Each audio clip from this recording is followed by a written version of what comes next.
Please, stop pushing, I really can't take it anymore. The concert venue was packed with people, but the man behind me was clinging to me like a leech. And of all things, I was wearing a miniskirt today, which only encouraged him to take advantage of the situation. He actually lifted my skirt, pressing tightly against my buttocks. Just then, someone in front of me bumped into me, and I stumbled backward. The next second, I felt something slide in, and my body instantly froze. My name is Mandy, a die-hard fan. So, in order to be noticed by my idol in the crowd, I completely went all out today. I not only wore the heaviest makeup, but also my most daring outfit. A deep V-neckline revealed a dazzling expanse of white skin, swaying with every step. The bottom half consisted of a miniskirt that barely covered my thighs, paired with pure white stockings that tightly hugged my legs. I was certain I was the most eye-catching person in the entire venue. But when I arrived at the venue, reality hit me hard. The entire stadium was packed to the brim, and I was instantly swallowed by the surging crowd. Forget about my idol noticing me, I couldn't even move an inch. All I could do was desperately stand on my tiptoes and scream at the top of my lungs, "Husband, take me away." Unexpectedly, this innocent remark attracted the worst kind of trouble. My idol didn't notice me, but it attracted a disgusting pervert. After I shouted those words, I felt someone behind me bumping into me repeatedly. At first, I thought it was just accidental contact due to the crowd. After all, bumps and jostles are normal in such a place.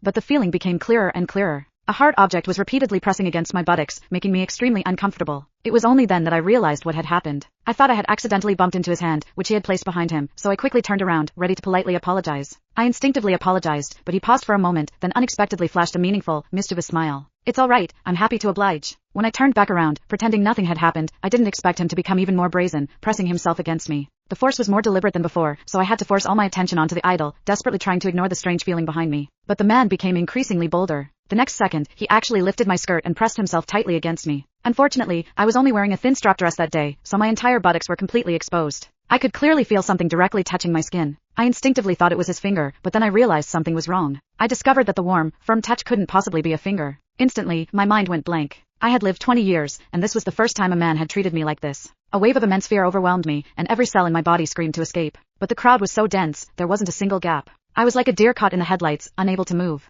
I instinctively tensed my entire body, trying to resist the fear with my rigid posture. The moment my buttock muscles tightened, I inadvertently clamped down on that so-called finger, and a strange tingling sensation instantly spread through me, making my face flush. What confused me even more was that I didn't reject this feeling. In fact, deep down, a hidden sense of anticipation arose. The man behind me obviously took this as tacit consent, so he became even more audacious, repeating the action several times until the foreign sensation could no longer be ignored. I'm a sheltered college student, always following the rules, but today, at a crowded concert, I was manipulated by a complete stranger. Instantly, an indescribable feeling of humiliation surged through me. I wanted to cry out, but my throat felt like it was being squeezed by an invisible hand. I couldn't make a sound. Even worse, the force behind me pressed the thin strap tightly against my body, and a strange, sharp pain spread through my limbs, lingering stubbornly. The next second, I involuntarily let out a soft moan. The immense shame made me want to disappear on the spot, so I bit my lip hard, desperately suppressing the sound that threatened to escape, my throat aching. The deafening music and the frantic screams around me became his perfect cover. Everyone's attention was focused on the stage.